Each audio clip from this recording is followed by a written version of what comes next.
तो कैसे हैं आप सभी। उम्मीद है कि आप लोग अच्छे होंगे। तो चलिए आज हम स्टार्ट करते हैं हमारा नेक्स्ट लेक्चर, जो कि हमारा रिएक्शन कुछ बाकी रह गया था।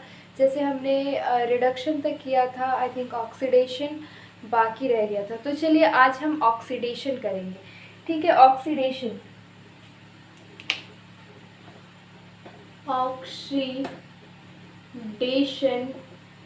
रिएक्शन। ठीक है, एल्डिहाइड और कीटोन का ऑक्सीडेशन कैसे होता है। जनरली हम एल्डिहाइड को क्या कर सकते हैं, एल्डिहाइड जो है उसको बहुत इजीली ऑक्सीडाइज कर सकते हैं, जैसे कि HNO3 या फिर KMNO4 या फिर K2Cr2O7। इन सब से हम आसानी से रिएक्शन करके कार्बोक्सिलिक एसिड में चेंज कर सकते हैं। इवन हम टॉलेंस टेस्ट और फेलिंग टेस्ट से भी हम इसे क्या बोलते हैं, कार्बोक्सिलेट आयन में चेंज कर सकते हैं। लेकिन जो हमारा कीटोन होता है, कीटोन जो होता है, कीटोन को क्या करना पड़ता है, इसको ऑक्सीडाइज करने के लिए बहुत सावधानी रखना पड़ता है। ये नॉर्मल इस तरह के रिएजेंट के साथ ऑक्सीडाइज नहीं होता है, वो ऑक्सीडेशन रिएक्शन नहीं देता है। उसका जो ऑक्सीडेशन होता है वो बहुत कॉम्प्लेक्स होता है। तो चलिए देखते हैं कि कीटोन का ऑक्सीडेशन कैसे होता है। कीटोन,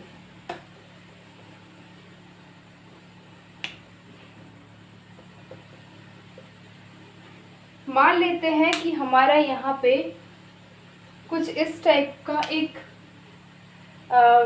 कंपाउंड है।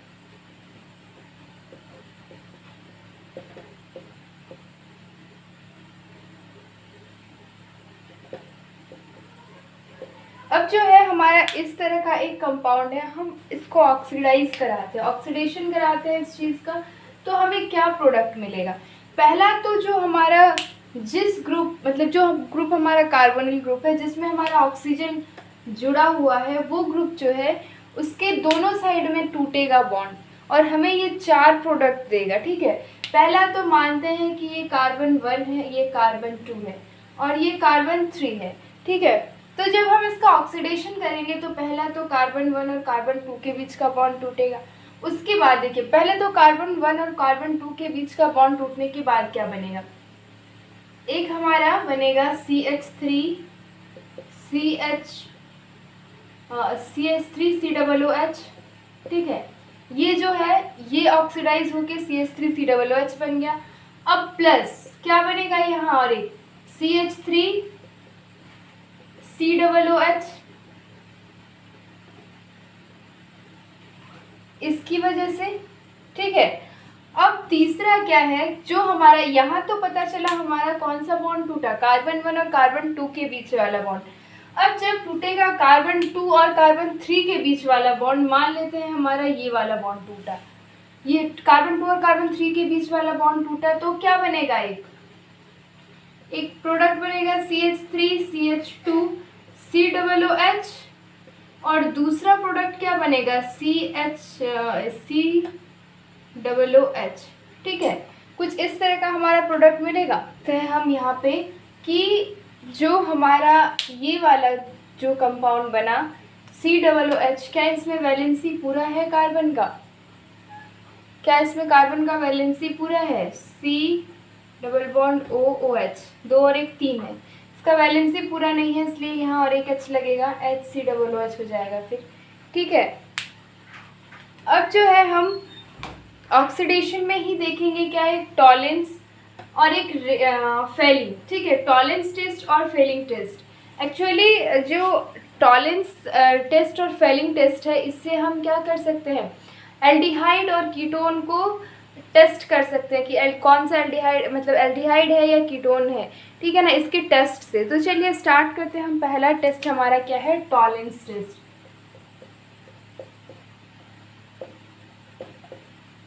टॉलेंस टेस्ट क्या है, जब हम किसी भी एल्डिहाइड का किसके साथ रिएक्शन करते हैं, किसी भी एल्डिहाइड का हम AgNH3 जब हम क्या बोलते हैं इसको, अमोनिकल अमोनिकल सिल्वर नाइट्रेट, क्या बोलते हैं इसको, अमोनिकल सिल्वर नाइट्रेट, ठीक है, AgNH3 होल ट्वाइस NO3, ठीक है। इसको हम क्या बोलते हैं, अमोनिकल सिल्वर नाइट्रेट से जब हम इसका रिएक्शन कराते हैं तो हमें क्या प्रोडक्ट मिलता है, हमें क्या प्रोडक्ट मिलता है। और हाँ, ये किस मीडियम में होना चाहिए, ये जो है बेसिक मीडियम में रिएक्शन होना चाहिए। किस मीडियम में, बेसिक मीडियम में रिएक्शन होना चाहिए। जब हमारा रिएक्शन होता है तो हमें क्या मिलता है, कार्बोक्सिलेट आयन मिलता है RCOO-, ठीक है। इसके साथ हमारा क्या मिलता है, कुछ बाई प्रोडक्ट भी मिलता है।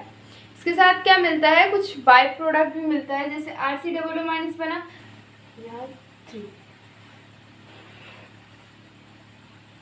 तो हमारा यहाँ पे क्या मिल गया, ये मेन जो है हमारा क्या, एक कार्बोक्सिलेट आयन मिला, उसके साथ कुछ बाई प्रोडक्ट मिला। अब ये जो सॉल्यूशन होता है, ये जो टॉलरेंस टेस्ट देता है, तो हमें क्या मिलता है, एक वाइट कलर का पीपीटी मिलता है, वाइट पीपीटी। और वाइट पीपीटी किस वजह से आता है, वाइट पीपीटी हमारा Ag की वजह से आता है, ठीक है। Ag जो है वो प्रेसिपिटेट हो जाता है, इसी वजह से हमारा वाइट पीपीटी मिलता है। अब जो है ये कीटोन के साथ रिएक्शन करके ये प्रोडक्ट नहीं दे सकता है, इसलिए हम बोल सकते हैं कि टॉलरेंस टेस्ट जो सिर्फ एल्डिहाइड दे सकता है, कीटोन नहीं दे सकता, ठीक है। और जो है, और कौन नहीं दे सकता, मान लेते हैं यहाँ पे कोई एरोमेटिक रिंग है, एरोमेटिक रिंग जो है वो ये रिएक्शन नहीं दे सकता है। अब चलते हैं हम फेलिंग सॉल्यूशन में, फेलिंग टेस्ट में। फेलिंग जो होता है, फेलिंग टेस्ट, उसमें दो टाइप का सॉल्यूशन होता है, एक फेलिंग ए, एक होता है फेलिंग बी, ठीक है। फर्स्ट क्या होता है हमारा, फेलिंग ए, दूसरा होता है फेलिंग बी।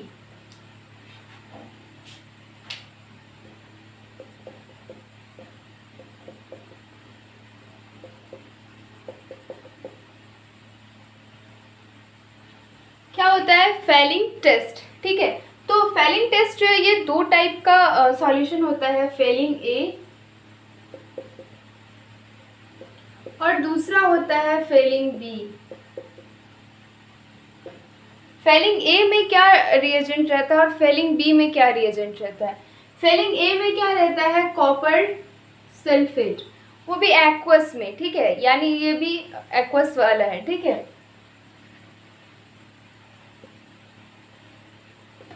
और जो फेलिंग बी है, फेलिंग बी में हमें क्या मिलता है, फेलिंग बी में रहता है हमारा सोडियम पोटासियम टर्ट्रेट, सोडियम पोटासियम टर्टरेट, ठीक है। क्या मैं जो फेलिंग बी का सॉल्यूशन है उसमें क्या रहता है, कौन सा रिएजेंट रहता है, सोडियम पोटासियम टर्ट्रेट। अच्छा, ये सोडियम पोटासियम टर्ट्रेट होता क्या है, इसका स्ट्रक्चर किस टाइप का होता है, कुछ ऐसे होता है हमारा सोडियम पोटासियम टर्ट्रेट,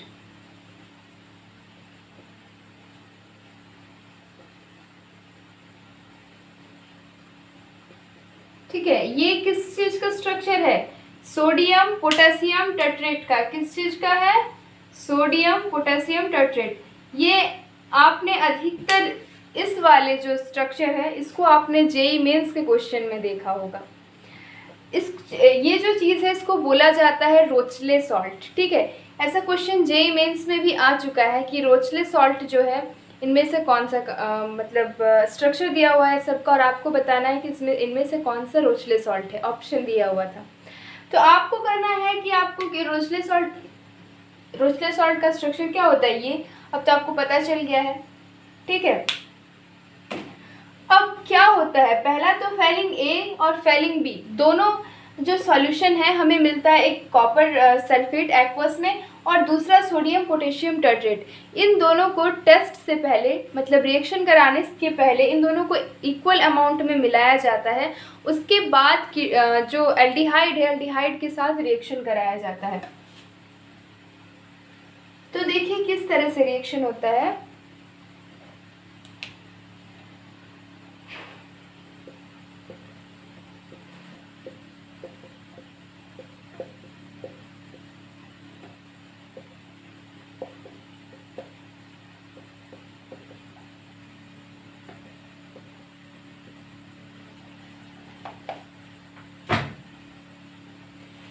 होता है जब हम एल्डिहाइड का, जब फेलिंग ए और फेलिंग बी दोनों के इक्वल अमाउंट मिलाने के बाद जब हम रिएक्शन करते हैं तो हमें क्या प्रोडक्ट मिलता है, RCH होता है एल्डिहाइड। एल्डिहाइड हमारा क्या कार्बोक्सिलेट आयन में चेंज हो जाता है और हमें जो कॉपर है वो प्रेसिपिटेट में मिल जाता है, कॉपर ऑक्साइड। तो इसी वजह से हमें क्या मिलता है, रेड ब्राउन PPT। क्या मिलता है हमें, रेड ब्राउन PPT। ये रिएक्शन भी जो है ये एल्डिहाइड से ही बस रिएक्शन करता है, ये कीटोन से रिएक्शन नहीं करता है। इसलिए जो टॉलेंस टेस्ट और फेलिंग टेस्ट है ये दोनों क्या करता है, एल्डिहाइड और कीटोन को जो है छांटता है कि कौन सा एल्डिहाइड है कौन सा कीटोन है, क्योंकि कीटोन ये दोनों में से कोई भी रिएक्शन नहीं देता है।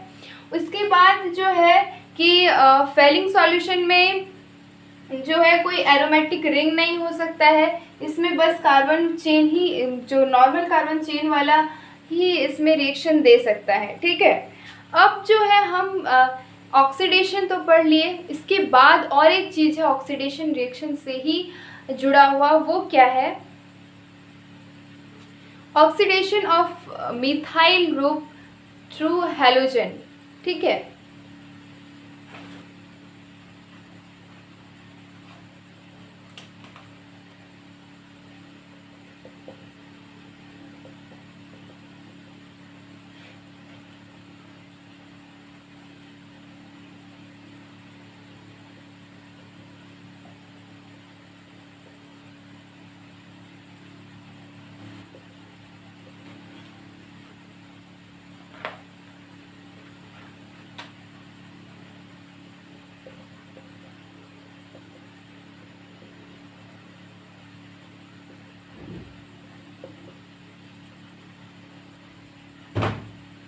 अब देखिए क्या है कि जो भी हम कीटोन से रिएक्शन कराएंगे उसमें एक हमारा CH3 होना जरूरी है। ठीक है, अब एक मिथाइल ग्रुप होना जरूरी है। इसका किसके साथ रिएक्शन कराते हैं, NaOH के साथ।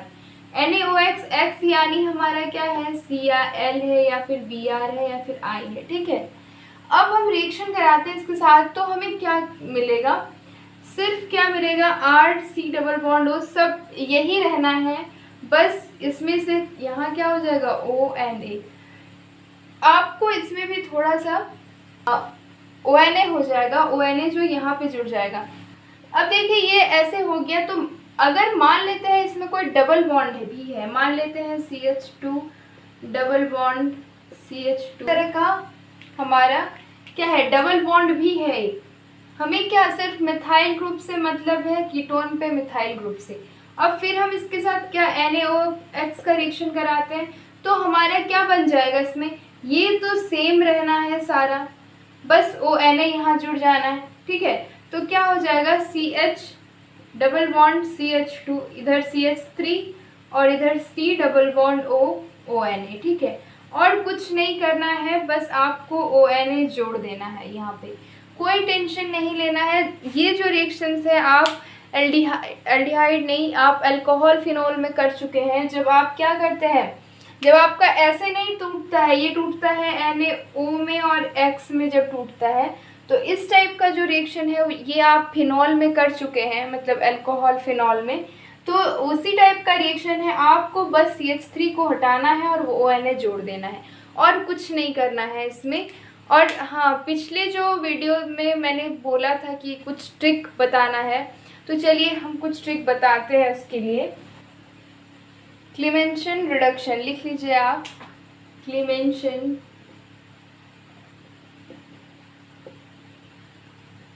रिडक्शन।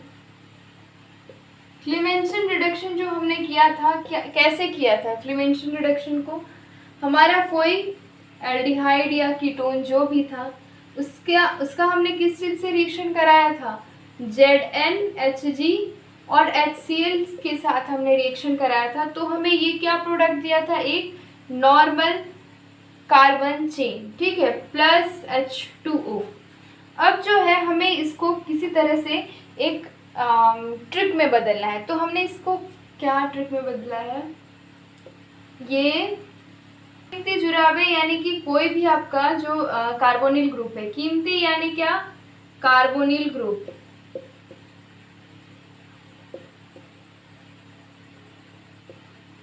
जुरावे यानी जिंक, अपनी यानी अमलगम, हम इसको क्या बोलते हैं, Hg को ZnHg यानी जिंक अमलगम, ठीक है यानी HCl, आना यानी कि क्या एल्केन, नॉर्मल हमारा क्या अल्केन चेन दे रहा है ये, क्लीन यानी क्लीमेंशन रिएक्शन, इस चीज को हम क्या बोलते हैं, क्लीमेंशन रिडक्शन, क्लीमेंशन रिडक्शन, इस रिएक्शन को हम क्या बोलते हैं, क्लीमेंशन रिडक्शन, ठीक है। ये कीमती जुराबें अपनी है आना क्लीन करके, ये था हमारा क्लीमेंशन रिडक्शन से।